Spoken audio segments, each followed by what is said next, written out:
the sun is not shining and the house is not clean. If the angle of the camera isn't wide enough, because I'm this wide. So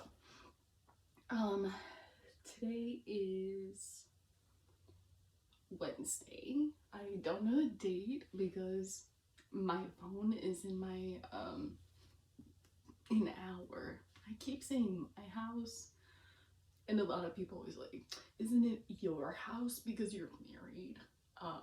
Obviously that's implied. So I want to say the last time I recorded was Saturday, and I was gonna do Sunday, but that didn't happen.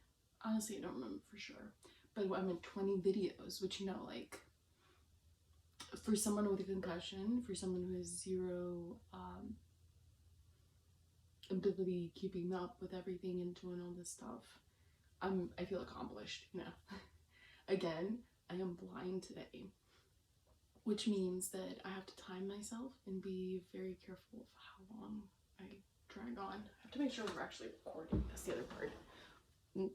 Yes, we are. Perfect.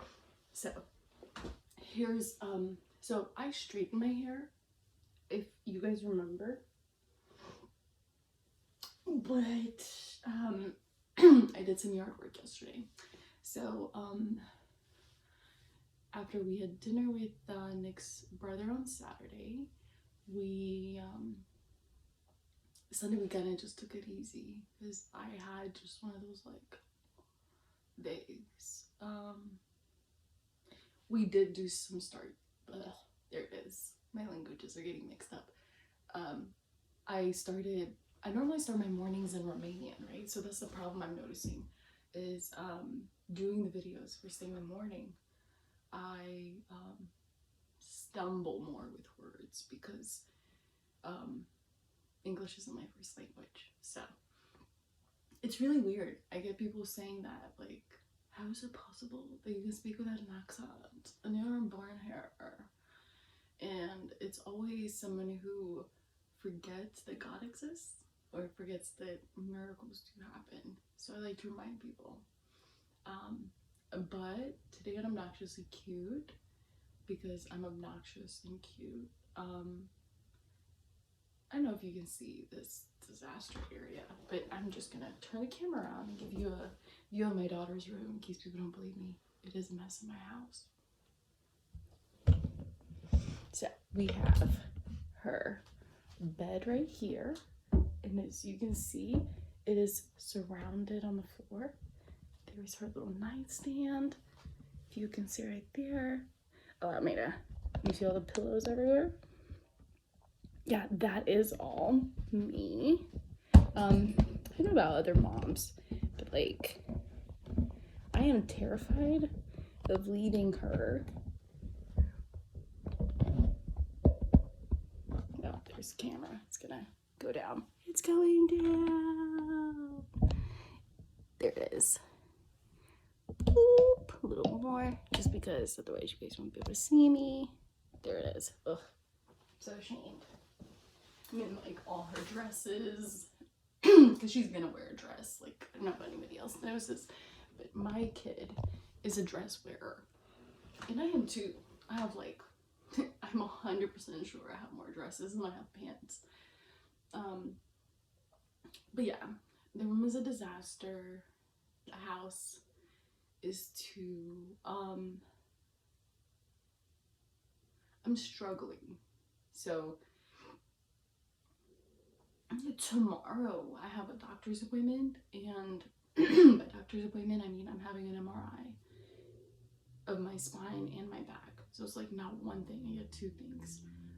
It's at 12:30, and I'm since Princess is gonna be here, I'm really thankful for Nick's family. Like, his mom is probably gonna be watching Alex while I go. It's only 15 minutes away. But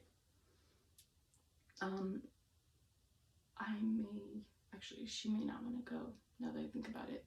She has this tendency of, like, when my appointments are short, to stay home with Nick because she loves him, like she adores him. But yeah, so I weeded the garden yesterday, and by weeded I mean like I'm not normal. Like I don't like my husband taking the weed eater to the weeds. I prefer to pull them out like manually, go through the yard and just like pull them. But I don't like pulling them when the ground is like full solid because I blame my ancestors for this. But I was taught that pulling weeds when it rains, like when the ground is damp, is the smartest way to do it because then they come out easier and you're not breaking like the root in the ground. Because a lot of people are like, oh look, this is the ground, this is the root, right? And they pull the top of the flower, but like there's a whole underground root happening that's just gonna keep regrowing that weed or whatever it is. Like the grass, when you buzz it, how like it lands everywhere and flies everywhere. It's natural. It's like a seed, so it's gonna grow. The best thing you can do is just pull it with the root and not do that. Oh my. So we're gonna go outside. I'm definitely gonna have to go outside today. No, I'm gonna do it tomorrow because at least I know that I have something to look forward to. We went to Lowe's because we were gonna work on the garden, and we got some manure and what is it? Soil. There it is. I can't think to save my life this morning in English. I keep seeing like 4 rings, from the ring. So we got soil and stuff. And as we like checked out, everything was done, we were leaving. Like in the parking lot, I'm not even kidding you. Like a seed must have like drifted. I don't honestly know, because we looked at their like inventory and we didn't see this specific flower that I'm gonna show you.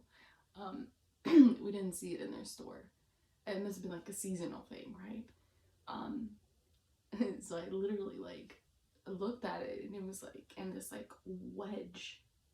Like when you walk back to your cars, there's like these little paved situations that like separate where the poles are. It was literally like in the crevice. It was like, and it was just like ball of water under it. It's a beautiful flower. I'm probably gonna share it on Instagram.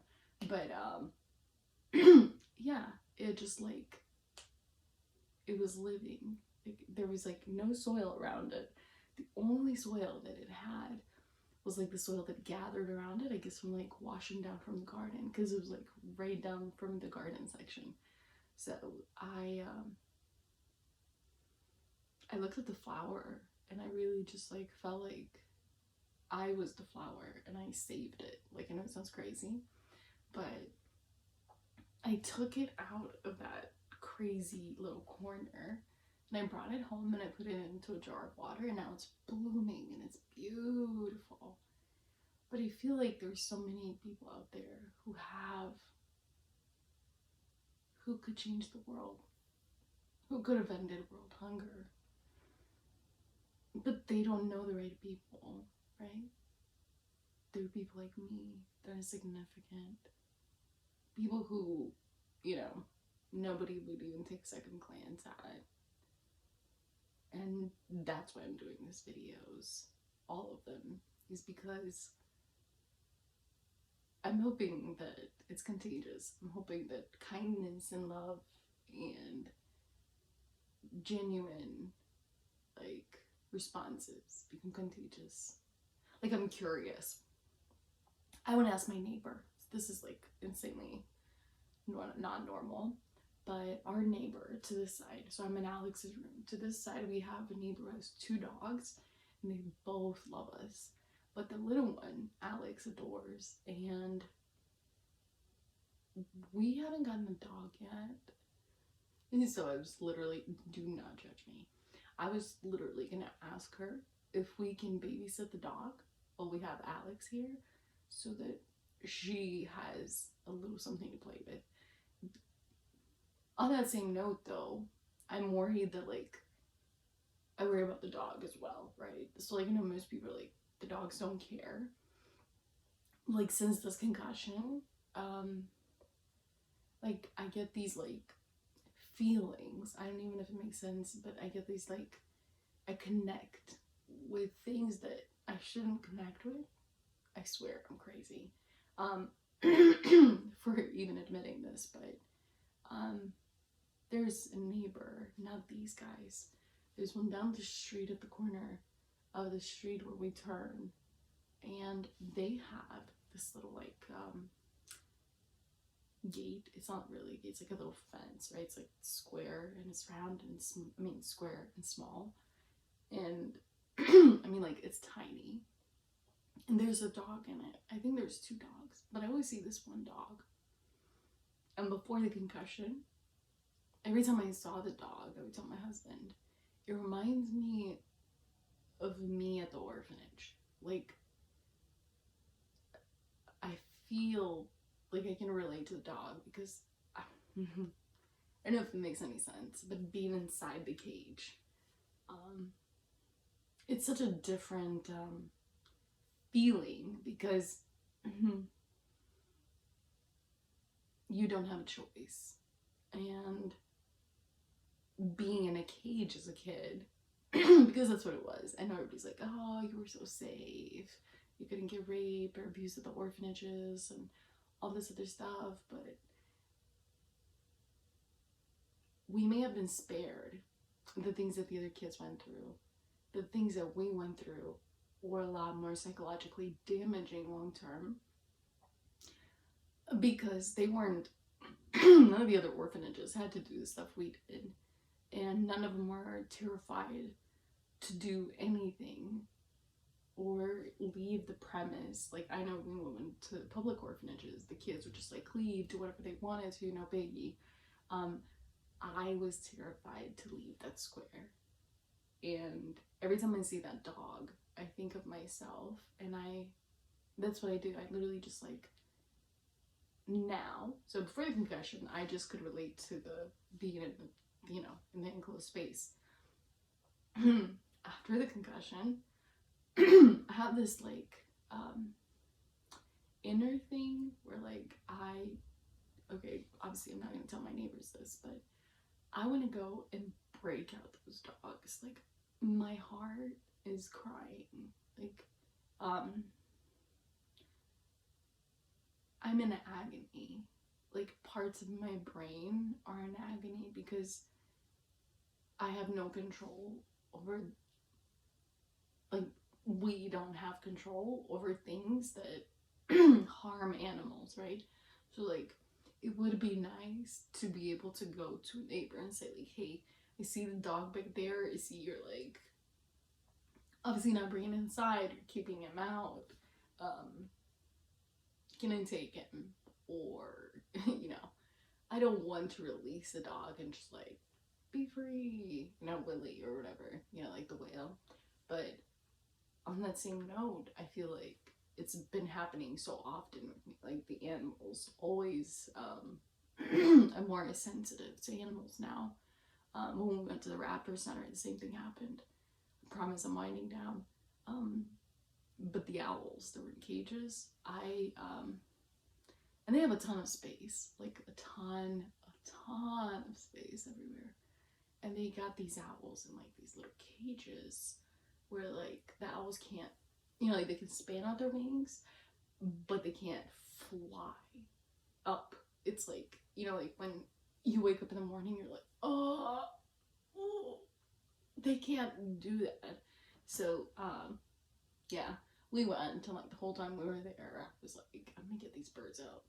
My husband was like, shut up, crazy.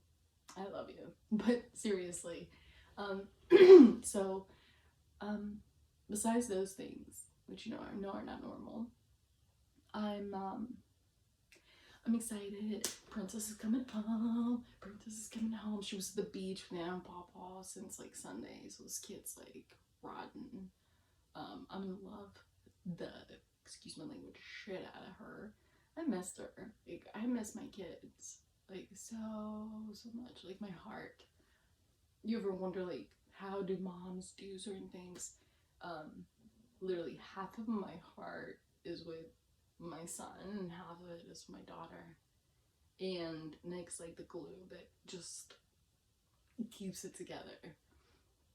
He knows this. He knows that I love him more than the world, but he knows that my kids, and he sees it. Like, Alex is 100% me. If you know my kids, you know. But yeah, I'm, again, not sure how I got from where I started, but here we are. Today's Wednesday. I'm probably gonna try and go back to sleep. If I don't, honestly, I don't know what I'm gonna do. But I do get her today at some point when, you know, I'm probably get back from the beach because they have the other baby as well, Rory, with them. So, I may clean or I may do what I usually do, which don't judge me. But I like literally take all of this and just like put it in a laundry basket because she doesn't touch laundry baskets. Neither does Nick. It's like a really weird superpower I have. If I put anything in a laundry basket, these two won't touch it. But I'm pretty sure it's because they know that that means they have to do laundry. They're spoiled. Who am I kidding? So yeah, I'm gonna take it easy. I'm gonna be kind. Yeah, I'm not gonna let anybody's dogs out. Promise. Alright guys, have a good day. And I will post photos of the flower and do a video tomorrow about it. Hopefully. That's the plan. Bye!